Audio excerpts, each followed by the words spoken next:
नमस्कार किसान साथियों, रियल किसान चैनल में आप सभी का बहुत बहुत स्वागत है। तो किसान साथियों, आज हम किसी टॉपिक पर बात करने वाले नहीं है। आज बड़ी दुखद भरी जो है आप लोगों के लिए एक सूचना है। वो सूचना ये है कि जो किसान साथी सरसों की खेती करते हैं तो वो ये अंदेशा छोड़ दें कि हमारी सरसों 50 रुपए, 60 रुपए, 70 रुपए, 80 रुपए किलो जाएगी, क्योंकि भारत सरकार ने बाहर से जो इम्पोर्ट हो रही थी सरसों, उस पर 12% का शुल्क घटा दिया है और घटाने का परिणाम हमारी सबकी जिंदगी पे पड़ने वाला है। तो ये बहुत ही बड़ा दुखद समाचार है। और अगर आप हमारी वीडियो पर नए आए हो तो चैनल को सब्सक्राइब कर लें, बेल आइकन के निशान को प्रेस करके दबा दें ताकि आने वाली वीडियो की नोटिफिकेशन मिलती रहे। तो आज इसी पे चर्चा है, क्योंकि आज किसी खास पे नहीं है। तो जो किसान साथी सरसों की खेती करते हैं या अभी की हुई है, क्योंकि पिछली साल बहुत अच्छा रेट मिला हुआ था, तो इस बार क्या है कि सरसों का बहुत ज्यादा रकबा बढ़ा हुआ है। तो बहुत ज्यादा रकबा बढ़ने के कारण अब की क्या था कि किसानों को कुछ ये उम्मीद थी कि सर 60-70 रुपए तक तो बिकेगी ही बिकेगी। लेकिन अब हालत वो होने वाली है किसानों की जो सरसों की खेती इस टाइम बुवाई जिनकी चल रही है सरसों और जो निकलेगी, उनकी हालत ये होने वाली है, उनके आंसू भी नहीं गिरेंगे। क्योंकि उसका कारण ही यही है कि भारत सरकार ने बाहर का इम्पोर्ट पूरा खोल दिया है, और इम्पोर्ट खोला ही नहीं है, उसके बावजूद इन्होंने 12% की उनको आयात शुल्क में छूट भी दे दी है। तो अब आप लोग ये डिसाइड करेंगे कि ये जो सरकारें आती हैं ये किसान की हितैषी हैं या विद्रोही हैं। कभी भी कोई नेता, कभी भी कोई पार्टी, चाहे कोई भी हो, मैं ये नहीं कहता बीजेपी कांग्रेस क्या है, उस पचड़े में मैं पढ़ना नहीं चाहता। मैं किसान हूं, किसान की बात करूंगा, और किसान को अगर दिल पे तकलीफ होगी तो उसके खिलाफ बोला भी जाएगा। तो वही हाल था जैसे अभी कुछ आंदोलनकारियों को उन्होंने खालिस्तानी बता दिया था, लेकिन वो खालिस्तानी थे नहीं, असल में किसान ही थे। लेकिन बात वो है कि जो पढ़ा लिखा किसान नहीं, वो उस लेवल की बात नहीं कर पाएगा, क्योंकि वो पढ़े लिखे की बात थी। जो 3 बिलों की बात थी वो पढ़े लिखे किसानों की बात थी, और अनपढ़ों के लिए तो वो कोई भी नहीं है। जो सरकार फरमान कर दे वो उसी को सब कुछ मान लेते हैं कि सरकार अच्छा कर रही है। लेकिन अब आप इसी बात से अंदाजा लगाइए, सरसों से सरकार की क्या दुश्मनी थी। सरकार से कुछ क्वेश्चन आंसर बनते हैं। क्या भारत में सरसों का इतना कम उत्पादन था जो आपको बाहर से लेने की जरूरत पड़ गई है? और पड़ी तो क्यों पड़ी? क्योंकि हमें नहीं लगता कि इस बार जो सरसों होती इंडिया के अंदर तो किसी भी यहाँ पे आपूर्ति की ऐसी कोई प्रक्रिया बनती। अब की बार पूरा इंडिया अच्छे से सरसों का वितरण करती और अच्छे से इसका पालन पोषण होता, किसानों को एक अच्छा रेट मिलता। क्योंकि किसान की सीधी सी बात है, अगर वो 200 रुपए लीटर अगर तेल खरीदेगा तो नेचुरल की बात है 70 रुपए उसकी बिकेगी। क्योंकि 3 तिहाई का है तो 70 रुपए बिकेगी, तो कोई बुरा नहीं है, वो 200 रुपए का खा लेगा। लेकिन हमारी सरसों तो जाएगी 30 रुपए, 40 रुपए, 50 रुपए, लेकिन हमें तेल 200 रुपए ही जो चढ़ गया वो गिरेगा कभी नहीं। ये आप गांठ बांध लेना। आप ये सोचो कि हमारी सरसों 40 रुपए, 30 रुपए जाएगी तो हमें तेल 150 रुपए मिलने वाला है, कभी नहीं मिलने वाला। इस चीज को आप दिमाग से निकाल देना। यहीं पे आपको सरकारें लूटती हैं।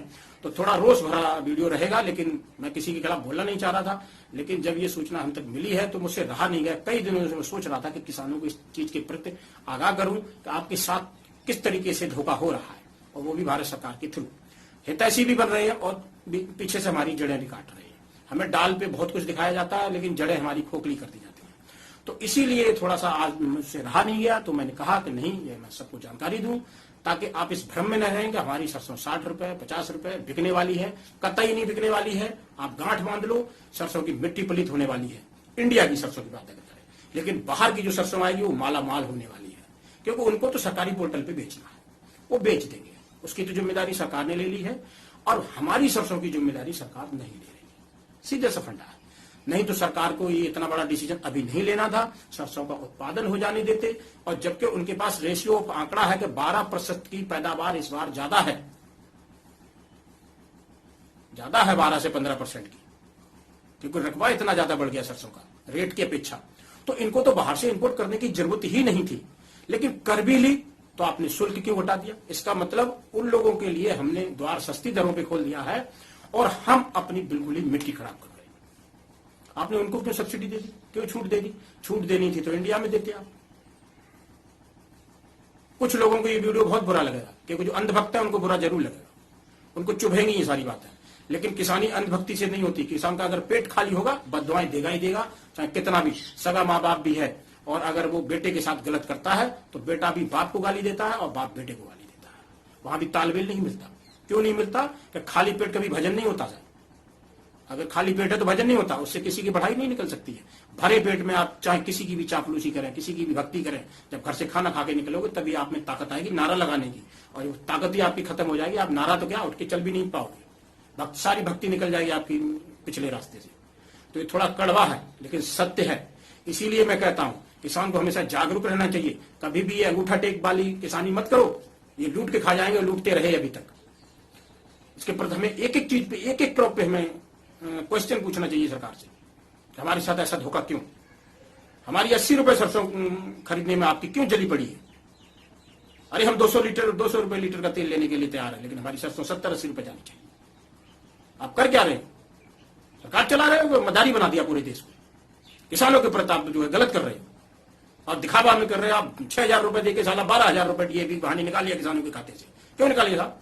400-500 रुपए की डीएपी आती थी 600 रुपए की, कैसे हो गई 1,200 रुपए की? आप स्ट्रांग सरकार चलाते हो, कैसे हो गई 1,200 रुपए की? 6,000 की लॉलीपॉप दे दी और 1200-1400 रुपए की डीएपी बिकवा रहे हो, बेवकूफ बना रहे हो किसान को। 6,000 देके साला 12-14,000 का रेशियो आप निकाल लेना साल का, आपकी जेब से खिंच चुका है, आपको पता ही नहीं। एसएसपी का रेट आसमान हो गया, यूरिया का रेट आसमान हो गया, उसका कौन देगा कैलकुलेशन? इसलिए मैं फिर कहता हूं आप नहीं जागोगे तो आपको सब नोच के खा जाएंगे। जागना ही पड़ेगा, टकराना ही पड़ेगा, तभी आप अपनी फसल का उचित मूल्य ले सकते हो। अपने घर में रजाई पाड़े सोते रहो, जिंदगी का घाटा सौदा करते रहो, और 4 आदमी जो खेती किसानी करने आए उनसे कह देना जी खेती तो घाटे का सौदा है, क्योंकि आप मूर्ख हो, आप अपने अधिकार की लड़ाई नहीं लड़ते। इसीलिए ये बातें थोड़ी कड़वी हैं लेकिन सत्य। और जो अंधभक्त है वो हमारा सब्सक्राइबर न रहे, जो किसान है सच्चा वो सब्सक्राइबर रहे। मैं चाहता हूं, किसान हूं इसीलिए दर्द है, मैं चाहता हूं जो किसान है वो ही जुड़े चैनल से। अंधभक्त के लिए तो बहुत द्वार पूरा इंडिया खुला पड़ा, वो जाए फ्रॉड नेतागिरी करे और फ्रॉड खेती के जंजालों में फंस जाए, क्योंकि वो लुटी रहा। जो अंधभक्त है वो कभी भी अपना उद्धार नहीं कर सकता, वो दूसरे के ऊपर डिपेंड है, क्योंकि उसमें बुद्धि नष्ट हो गई उसकी। वो अपना अच्छा बुरा नहीं सोच रहा कि हमें कहां से हमारा पेट भरना, कहां से हमारे बच्चों का पेट भरना। हम सारी लागत इतनी महंगी उर्वरक ये सारी लागत डाल गई उसमें, हमारा उसमें खर्चा नहीं निकलेगा। बच्चों का कैसे पढ़ाएंगे, कैसे लिखाएंगे, कैसे हमारा गुजारा होगा? मैं चाहता हूं हमारे चैनल पर शुद्ध किसान जुड़े, जो वाकई में खेती कुछ करना चाहता है। क्योंकि हमारा यूट्यूब चैनल बनाने का ये मकसद नहीं किसान लुटता रहे और बस बवंडरबाजी चलती रहे, नहीं। ये किसानों का चैनल है, किसान ही रहेगा इस पर, जिसको जो कर लेना है कर ले। हम एफपीओ भी चलाते हैं और किसान को जेन्युइन जानकारी देते हैं। अपने क्षेत्र में हमारे पूरी पकड़ है, हमारी 2 ब्लॉक पूरे हमने कवर कर लिए, जिसमें हमने करीब 1000 किसानों के साथ मिलकर काम किया है। और मैं जमीन पे काम कराता हूँ, कोई सरकारी आंकड़े से नहीं कराता, मैं जमीन पे काम कराता हूँ। रिजल्ट आए आ जाओ भैया, ना रिजल्ट आए हमें गालियां देना, पकड़ के बिठा लेना, सीधा सा फार्मूला है अपना। और रिजल्ट देता हूं तभी लोग मानते हैं। रिजल्ट नहीं दे पाऊंगा, कोई अपने दरवाजे पानी का गिलास भी नहीं देगा मुझे। ये सच्चाई है, ये जमीनी खेती है। धरातल पे अगर आप नहीं इस चीज को करोगे तो आप कभी भी सफल नहीं हो पाओगे। ये मन की पीड़ा बोल रही है किसान की, क्योंकि मैं देखता हूं किसान कितनी मेहनत करता है, उसको कितना पैसा बेचता है। 10,000 रुपए का गेहूं अगर वो आड़तिया को बेच के आता है तो घर आते आते उसकी जेब में 500 रुपए बचता मुश्किल से। फिर वो रोता है बैठ के कि अब क्या करूं इस 500 रुपए में, बेटी की फीस देनी है, पढ़ाई करनी है, रोटी खानी है, क्या करना उसका। कर्जा जाके साहूकार से काटता है। सारे केसीसी डिफॉल्टर पड़े क्षेत्र में, बैंक बुरी डिफॉल्ट होंगी। क्यों? उसके पास आमदनी नहीं सरकार करने देती है। और हम इतने मंद बुद्धि हो गए, जो उन्होंने लिफाफा दे दिया हमको उठा के, ये योजना बना दी, बस हमने सोच लिया हो गया रामराज। रामराज सी ऐसे नहीं होता। जब पेट भरा होता तो नारा भी लगाया जाता है, और पेट खाली पेट में किसी से नारा भी नहीं निकलता।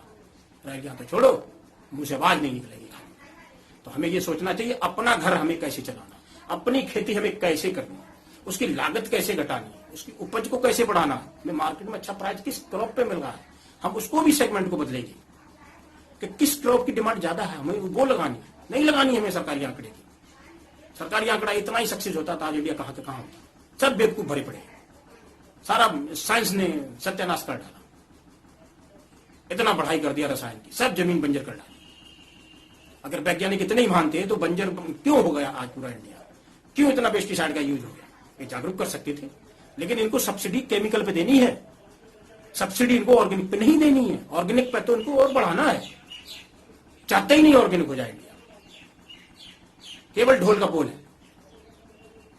तो इसीलिए जानकारी अगर अच्छी लगी हो तो वीडियो को सब्सक्राइब करें, आगे तक भेजें। और अगर अंधभक्ति वाला है तो वो निकल जाए, कोई जरूरत नहीं। अंधभक्ति वाला कभी किसान नहीं हो सकता, किसान नहीं वो अच्छा इंसान भी नहीं हो सकता। जो अपने बच्चों के प्रति, अपने परिवार के प्रति नहीं सोच सकता, वो न किसान है न मनुष्य। इससे तो अच्छा वो जानवर अच्छा है। मिलते हैं अगले वीडियो। नमस्कार, धन्यवाद।